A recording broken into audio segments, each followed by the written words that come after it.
ఇలాంటి అసాంఘిక చర్యల్ని ఏమాత్రం సహించం.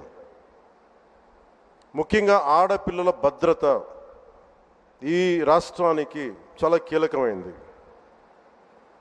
వీటికి ఆడపిల్లల భద్రతకు సంబంధించిన కానీ అనార్కిస్ట్ అప్రోచ్ కానీ రాష్ట్రంలో ఉంటే ఏమాత్రం సహించే విధానం ఈ కూటమి ప్రభుత్వానికి లేదు అనేది మీ అందరికీ చాలా ప్రత్యేకంగా మేము తెలియజేస్తున్నాం.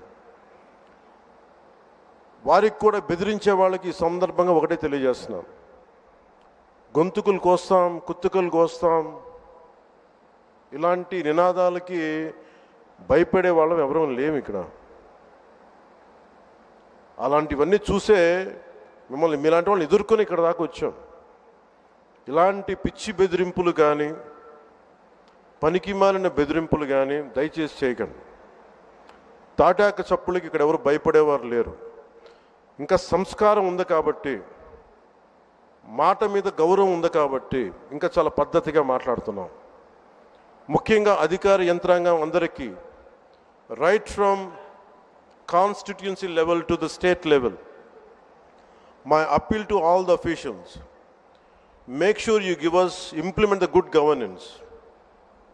ముఖ్యంగా లా అండ్ ఆర్డర్కి సంబంధించి మటుకు కరప్షన్ లేని విధానాలతోటి ముందుకెళ్లాలని మనస్ఫూర్తిగా అధికార యంత్రాంగం అందరికీ right from constituency level to the state level, my appeal to all the officials, make sure you give us implement the good governance.